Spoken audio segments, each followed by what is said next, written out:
Hey, what's up, guys? Welcome to the New Day podcast, where we just kind of talk about stuff in the church and life. And we love doing this because it kind of pops the hood on church and lets people get a glimpse into kind of what they're a part of on a deeper level beyond Sunday. And so today we want to talk about something that we're really passionate about, which is replanting and a family of churches. And those are two terms that if you're around New Day, you're going to hear those terms a lot. And so we just kind of want to talk about them today. So one thing that's really cool about New Day and really unique about New Day that kind of makes it different than a lot of other churches, we are a replant. And so we're not talking about trees, we're talking about something different. And so Pastor John, tell us, what does it mean to be a replant? Yes, I know nothing about trees. And so a replant is basically whenever you start a church over again. The tagline that's come up for us is a new church for a new day.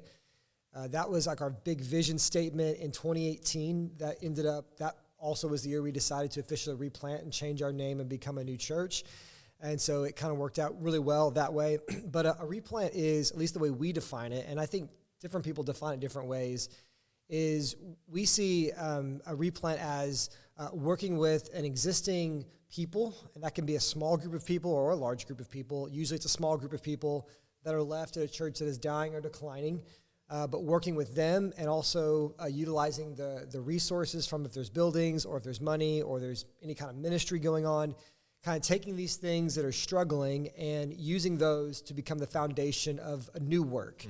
And so you're replanting it. Like I would imagine, and once again, I know nothing about agriculture, but if you replant something, it's like there's this thing and you take it out of the ground and you go replant it somewhere else, you know? Though for us, that's not like a location thing. We replant in the same place, like physically, you know? But something new comes. And so a lot of times in church world, you hear kind of three terms. Really, I think there's four options. One is, you go into a church that's healthy and you just kind of keep it going. That's like an established church.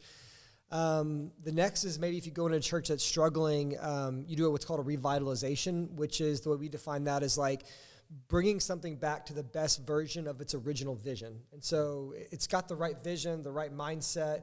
It just needs to kind of get healthy in a sense. And so you don't change the name. You're just kind of bringing this thing back to its glory in a sense. Then there's replanting, which is you're working with something that is already existing in some form, but you're making it new again. You're dreaming again with that thing. And so it's new, but you're using existing people and resources. And then you have church planting, which is like a totally new from scratch work, all new people, all new stuff. Usually you don't have a building, you're meeting in the elementary, Right. Instead of tearing down, whatever it is, And so we think replant's like that middle ground between revitalizing something and church planting. And if anything, we think it's more closer even to church planting in some ways, because usually the reason why a church is struggling, I believe, is, obviously it can be unhealthy in different ways, but it's almost like it's time to bring something new. And maybe the church is having a hard time really kind of embracing that. It's almost like the former thing had a season, and that season was good, and it did what it was supposed to do, and God was faithful in that season, but now it's time for something new. The same way, like, we have kids, we give birth to new life, I won't be here forever. And so, I give birth to my child, and maybe it kind of looks a little bit like me, but it's different than me. And I celebrate that child. I love that child. I want that child to go farther than I ever went in life, but it's a different person from me.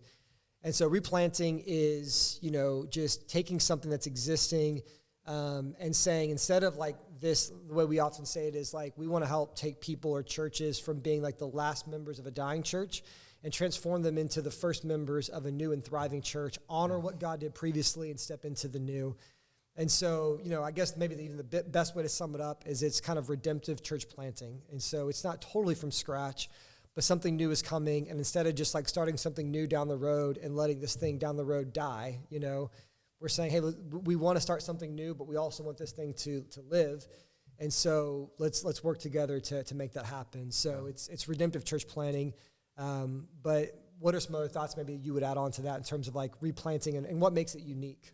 Yeah, I mean, I think this is going to be really cool for people to watch, because I don't think people think about, like, when they go to a church, they don't really think about its history and how that history impacts, the church that they're at. And so what was really cool, I think, about our church experience is we were part of a church that for a long time did struggle and decline, but God did kind of revitalize it and bring it back. And we felt, some people were asking us, well, why don't you just keep the church the way that it is? Because things are getting better progressively over time. But the way that we saw it is like God was doing something new, and so we wanted to call it something new. And so we both grew up like kind of wanting to be church planters, and go do our own thing and start the church in the elementary school. And God really kind of brought us back to this idea of like redemptive church planting and redemption. And so I love that, because it's like very gospel oriented, that we all deserve a second chance and we can start something new. So I think it's just really cool, the story that we've been a part of, and that other churches are kind of catching on to this as well. So we use the word replanting, but we also call ourselves a family of churches. And so that might be new terminology for people who are watching. What does it mean to be a part of a family of churches? Yeah, so that's kind of our unique vision that we feel compelled to live out right now, is we are a replant, but we're also now becoming a family of churches, a family of replants, if you will.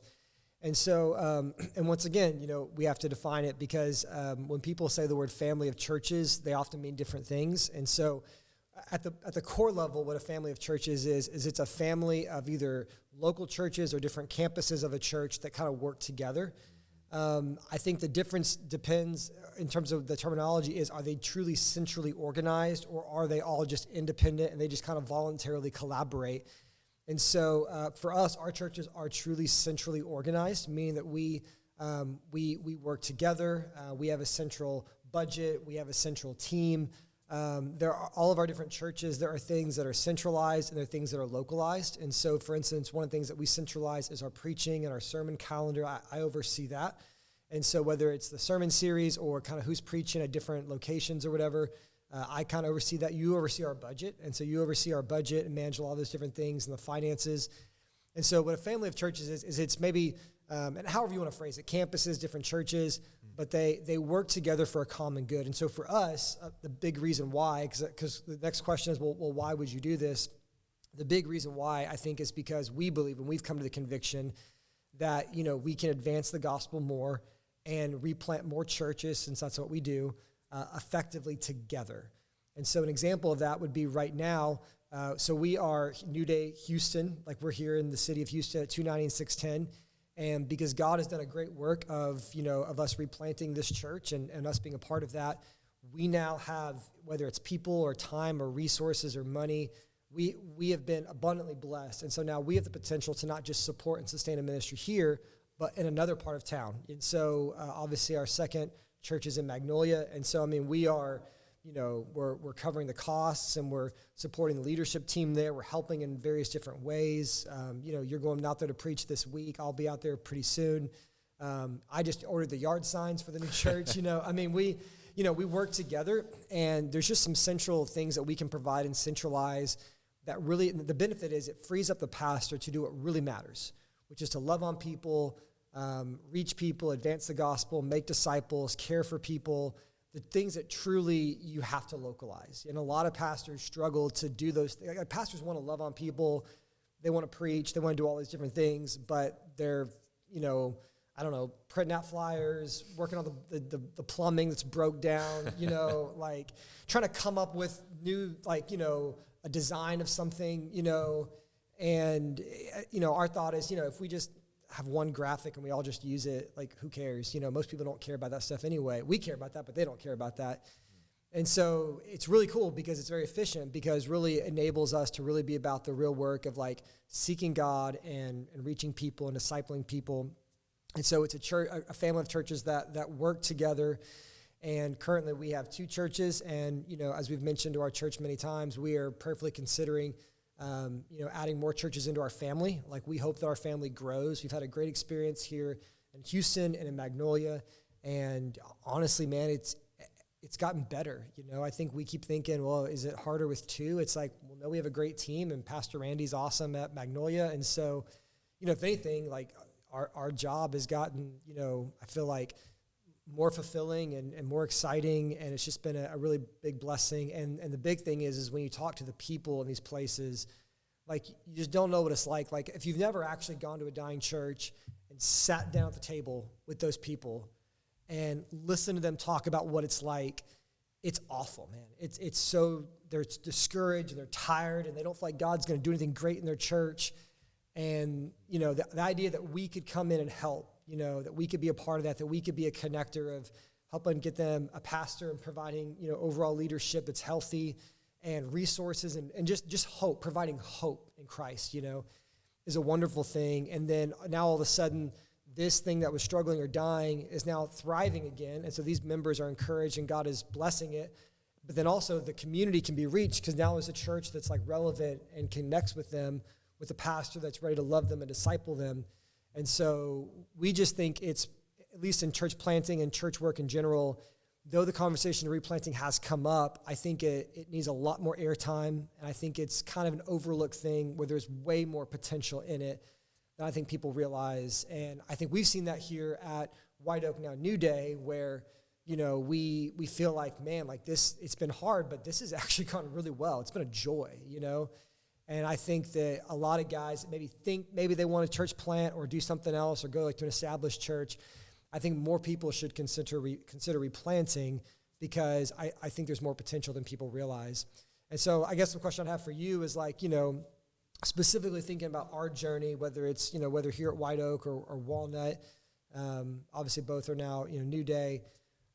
What are the unique benefits, do you think, of replanting that maybe sometimes people might not realize when they're thinking about either being a pastor of a church or joining a church? Like I'm going to go to somewhere, the benefits of being part of a replant specifically. Yeah. As you were talking about being in those rooms with people who are part of like churches that they love but that are really struggling, that they may not be the experience of some of the people who are watching. Like maybe they've been a part of a larger church that's always been relatively healthy, or they've been a part of New Day and that was their first church experience and it's been healthy. But I think it's good. It's a good reminder that like, man, there are people who have been a part of a church for a really long time who like love it, want to see people reach for Jesus, want to love their neighborhood and community. And just for whatever reason, the church just isn't able to do that. It's dysfunctional. It's unhealthy. And so just the idea of replanting this redemptive work that we're doing, like the hope that it brings to people in those churches is just awesome. And the idea that we're coming in and saying, a new work is going to happen here, but you're going to be a part of it. Like you're going to be a part of a New Day. It's just something that I think is really awesome and beautiful. So I think one benefit is going back to like this idea of redemption, like going to places and being like, like God's not done with you yet, and there's more work to be done and there's more people to be reached. I think that's really awesome.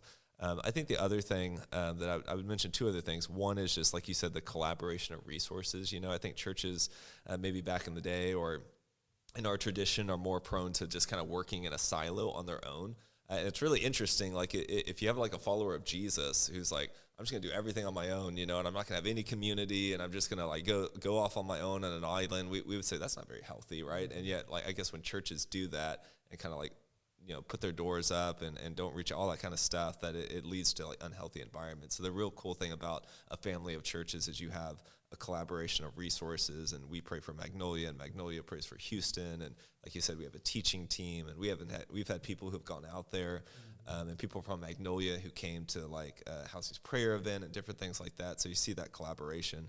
And then the last thing that's really cool about like a family of churches is, and Pastor Randy has mentioned this, like, there are churches all across Houston, like strategically positioned in neighborhoods and in regions of Houston, like they're there, and the resources are there, and the hope is there, like as long as we come in and do that. And so it's just pretty cool that we don't have to like go to the elementary school. We can go right to a neighborhood and reach people right in that place. So I think there's a lot of benefits pragmatically to it.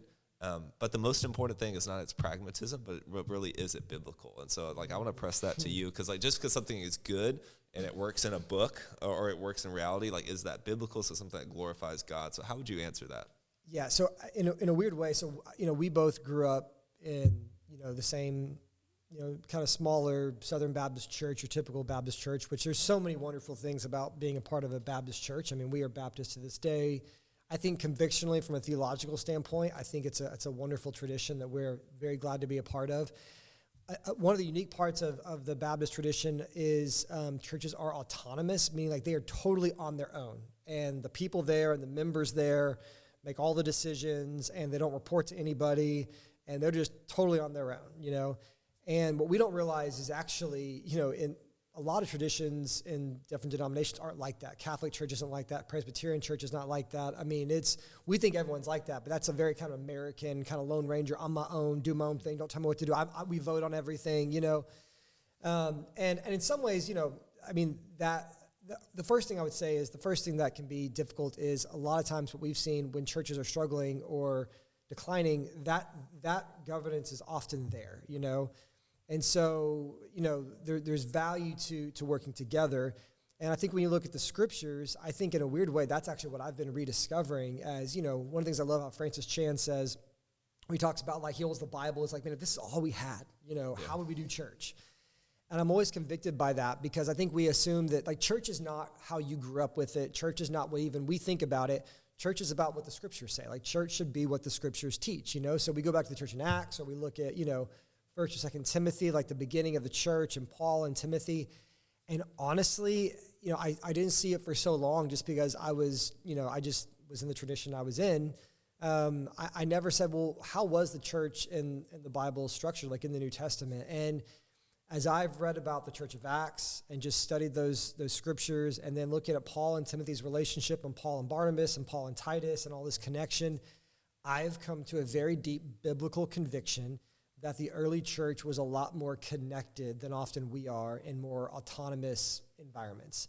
And when I look at like Paul and Timothy, like Paul is like sending Timothy to a place to pastor, and he's sending Titus, and Paul says, I love in Titus, things Titus 1, he says, I sent you here to put what remained into order. And so he's like commissioning Titus out. And Paul has a level of authority in Titus's life. It's not just this, just checking in, man, how's it going? He's like, I'm sending you here to put what remains into order.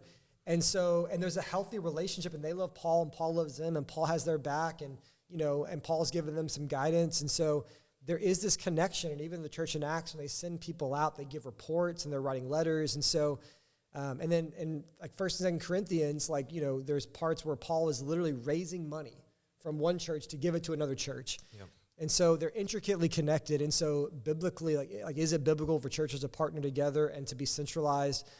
Absolutely. And I would even argue it's maybe one thing that we've missed for a long time. And I think it's that the problem with being totally on your own is if you're totally on your own, if you have a really good situation and maybe you're in a neighborhood that really supports a church well, and if you have a really good pastor, okay, it's amazing.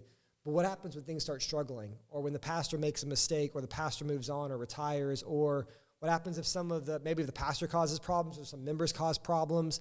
Like when it gets dysfunctional, it's hard to pull yourself out of your own pit, because, we believe in grace. Like, you don't pull yourself up by your bootstraps, right? You need to get saved, And so the beauty of like the diversification of a family of churches is, as of now, here, we're healthy and able to support others, but maybe we're not one day. I don't know, and maybe we need other people to help us, And so I think there's a lot of beauty to it, and I think it's actually pretty biblical. And if I had to even guess, like, is it, if we're going to lean on the side biblically of like a family working together and centralizing, caring for each other, and like, authority being spread out, or just everybody being by themselves on their own, if I had to pick one of those being more biblical, I'd obviously lean on the side of the centralization.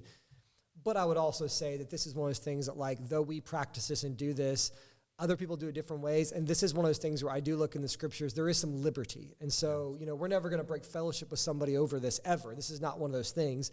And there are different models, and we're not here to say there's only one model, but we are here to say that, like, the model you choose has consequences, and different models should be seen through a biblical lens. And we feel like we've actually, ironically, discovered a lot of conviction and clarity around this. And the last thing I'll say is I feel like as we've gone down this road, it feels like God has been faithful to bless it. And so it makes us want to continue to live it out.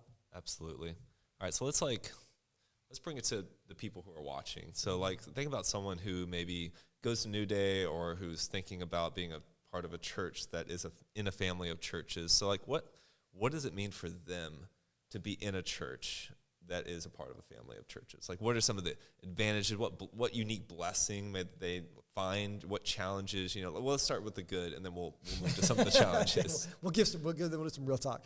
A lot of blessings, man.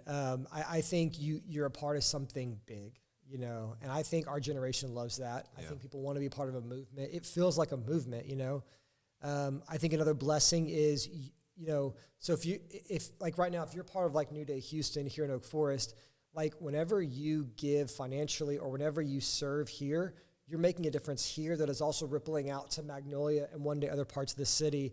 And you don't get that if you're just kind of on your own, you know. A lot of churches are faithful to do this with global missions by giving to Lottie Moon and things like that, which is awesome. This kind of gives you that, but on an even more kind of local perspective. Yeah. So you're making difference in other places. Like I said, I think the big one is just feeling like you're a part of like a movement. And then, I mean, maybe a very practical one is if you move, you can move to one of the other churches, you know, that's always an option. And maybe as you have more, that becomes more of an option. But what do you think, man? What are some of the unique benefits as you kind of look at our people and just kind of see what it's like for them to be a part of this? Yeah, I mean, I think, you know, for instance, one of our values this year, one aspects of our vision is like multiplication. And so you talked about a multiplication of generosity that is poured into this local community, but then gets poured out to another community. I also think it's very Christ-like, I think, to be a part of a community that is pouring out to another, of which you derive sometimes no direct benefit from that. So I think it's very gospel-centered, it's very Christ-like to be a part of that. And then the last one, from a very practical level, you know, like as we have grown, we've also developed leaders under us, you know. So we're growing as pastors, and we're growing in our leadership and expanding influence as we, you know, help start churches. And one cool aspect of that is I think people here in Houston have really stepped up, and we've seen lay leaders step up. And so we just love that. It's almost like we kind of get more out of the way in any particular one location, and it allows for the saints to do ministry, you know. That's that's awesome. That's a great point, man. I didn't even think about that. We've talked about it before, actually, but yeah, and in a weird way, you know, as we, you know, I mean, we both are here, we're all in, all that kind of stuff, but, you know, it does give us some encouragement to empower other leaders, and I think even those leaders impacting other parts of, like, other campuses, you know, like I know, obviously, Amy, who does kids here, you know, she's going to play a big part into Magnolia, and I'm sure any other place we go to, and so in a weird way, it's almost like, man, if you really want to be a part of like a movement for the kingdom and replanting churches, like, and you have a gift, like, even if you're a volunteer, you know, you're not paid by the church, you can have a massive impact, and it almost kind of elevates like people's awareness of really kind of what God could do through them. And we're just getting started, so it's going to be interesting to see how that goes. Yep, absolutely. All right, so let's talk about some of the challenges, you know, because obviously there's going to be challenge with any model or with anything that you do. So when you think about maybe, let's just do like maybe one or two challenges of like replanting specifically, and then maybe just a challenge of being a part of a family of churches and what that takes to be a part of that in a healthy way. A challenge of replanting, there's several, but there's several in any model, as you know. I think one of the hard things is we don't want to be naive about it, and that, like, when you go into a place that's dying or declining, there's a reason for it, you know. And I think, you know, a lot of times maybe there are things that maybe are overemphasized or underemphasized. You know, there are just unhealthy things about it that you have to go in and address in a way that, like, you know, if it's a church plant, you don't have any of that. And so whether it's people, and then, you know, maybe as you try to come in and try to make it healthy, people don't like you or resent you or, you know, make up narratives about you that aren't true. We've experienced all that, you know. Just the stories people can come up with are amazing. It's like, man, you should write screenplays. You're so good at coming up with stories. Like, you should write fairy tales, because that's, you know. But yeah, so I think you're gonna have some battles that you have to fight, and that maybe uniquely you wouldn't have if it was either super healthy or something from scratch. But once again, you do it all in love, and like you said, I love it, like being like Christ in all things. It's a way that sanctifies you. You know, it's good for your soul not to be liked by everybody. It's good to not want to just please people, you know. In terms of a family of churches, a unique thing. I mean, dude, honestly, so far it's been a big blessing. So I don't want to, you know, honestly, when you're asking that, nothing really comes to my mind. I think the one thing is right now we're kind of figuring out with like our elder team, like kind of how it all breaks down. And so it hasn't been hard at all, but I can foresee like a lot of churches that struggle. Like, I will say, like, one of the initial thoughts of like being a family of churches is, you know, some families of churches are just like, they're called interdependent, or they're autonomous churches, but they kind of voluntarily partner together. And we looked into several of those models. We read books about them. We literally interviewed people across the country who've done this, who were considered leading experts. And a lot of those models we found, when they were not truly centralized, there was just a lot of like confusion and, you know, some dysfunction and just people not being on the same page. And, you know, it's like we don't really want a senior leader, but then like the five of us come together and we can't really, who's in charge really? Like there's always going to be a senior leader, whether it's formal or informal, you know?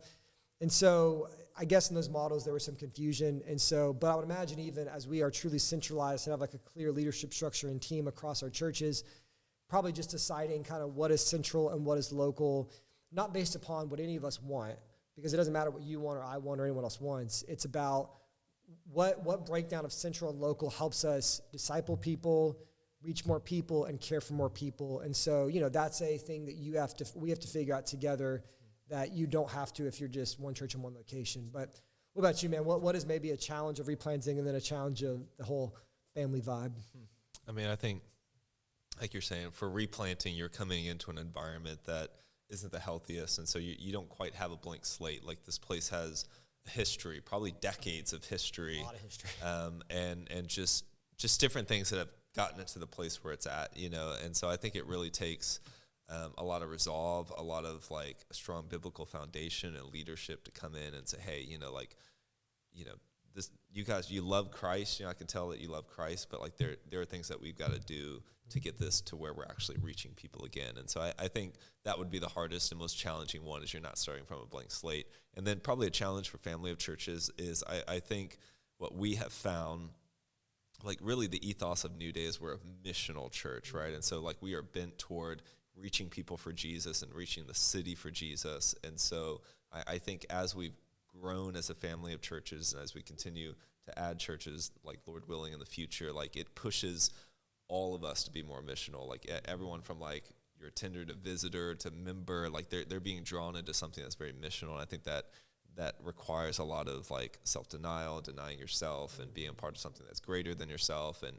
I even talked about a few weeks ago, and I was kind of preaching on this concept, just like we're not going to have the best of the best programs. Not everything's going to be perfect or excellent, and our buildings aren't going to be incredible, and that's because like we are driven by like this vision and mission of getting the gospel out there. And so I do think that is a mindset shift for a lot of people. And I think too, it's funny what you said just made me think of something that probably what we're doing, and I will say, like, the whole family of churches thing, we didn't come up with that. That's a common thing when you look out. Or it's becoming more common. There is something happening in the church right now, and you see it across the board, where, like, churches are drawn to this concept. And so I think in our time, the time that we lead in, that's going to maybe be the thing. There's, like, seeker-sensitive movement, church planting. Right now, it's like the family is, like, what everyone's talking about. And we're all trying to figure it out together, but we all feel drawn to this thing. But it's funny because, but still with where we're at, like the idea of being like a family of replants is most people have never been a part of that ever. And so I guess another challenge is we've got to keep talking about it like we're doing right now, because people don't come in and just, I get that. That makes total sense. They're like, well, isn't it supposed to be like this, or isn't it supposed to be like this? And so I think a challenge is, and any time you do something that's like different that you've never done before, you have to keep talking about it over and over and over and over again so that people can understand it. Because I think most people get it and they understand the value of it. But we as pastors have to be mindful, like our people, they don't sit around and think about this all day. Right. They're grinding at their job, trying to raise those kids, give them soccer, people having health issues. There's so many things going on, and we just sit around, this is like our life and our calling. So we're thinking about it, So as pastors, we have to be really good at communicating this to like our people and helping them come along with us, which as we've seen here, our people have just so graciously supported this. Above and beyond. If I were to look back and said like, what's this going to be like with your church? Because it's a big, we have moved from like just about us to like more of a movement as we're trying to do. And that's not easy because we like what's for us. And I want my kids to have the perfect kids ministry space. And I want this for my family. And I want my couples class or whatever it is, It's just that's human nature, but it's not Christ's nature, And so it is one of those things where our people have exhibited an incredible level of humility that I know for a fact that God will use to bless and do something great in our day. Yeah. And so I guess like in closing, man, what I kind of wanted us to talk about is just maybe have you share some thoughts and I'll share some thoughts on so we're talking about this like Replant family of churches. What do you think is the future for New Day, or what do you hope is the future of New Day? Like what are we looking at in the future? So right now we are a family of churches with 2 churches, 2 replants. What do you think is like the future of New Day, as humbly as we can guess? It's in the Lord's hands, of course, and whatever God does, this wasn't our plan in the beginning, and so maybe God has something different for us in the future. But where do you think this is going in terms of kind of what we feel like God is doing, and what do you think the next few years at New Day is going to look like? Regardless, it's going to be very exciting. Yes, it's going to be very exciting. Man, I thought a lot about this, and I feel like at least where I'm at now, and I'm open to anything, arms wide open, Yeah. you know, but like, Arms wide exactly.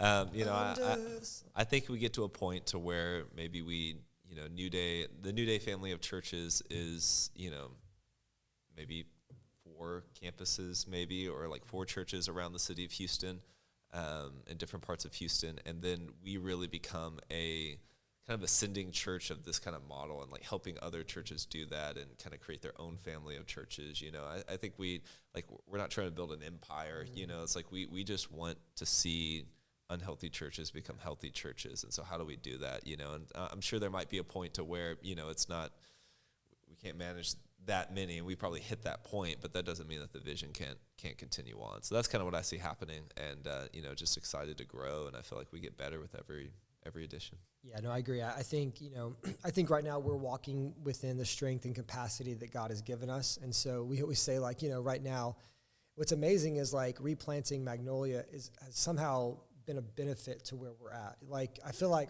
our church has grown in every way, you know, numerically, financially, you know, just in love and unity. It's been good for our church in a weird way. And it's obviously produced fruit, but there probably comes a point where maybe you start to realize, okay, we've kind of hit our lid of what we can manage or what we can do. And like you said, at that point, I think we start kind of training up other people to do it, which you've already talked to some people about, you know, kind of doing some kind of replant residencies and just different things like that. So there's some of those things that are like in the works.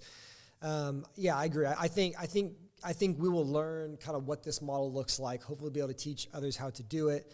And then I also think, you know, I think for the future of New Day is like, you know, we're not like, we are called uniquely to replanting, but we're not just about replanting. We're a church, you know, and we do gospel kingdom work on lots of fronts. And so I would imagine eventually God opens up doors, whether it's through, you know, like media or music or just different ways we can build systems to love and care for people. We've done some of those things recently. Yeah.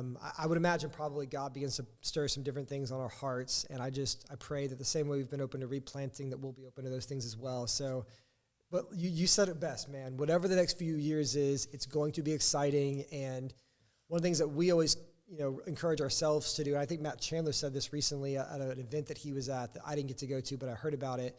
I was here in Houston, where he's like literally every church, every pastor, every Christian should be taking like faithful risks for the kingdom. You know, when you look in Scripture, it's not like Johnny played it safe, Johnny saved 10%.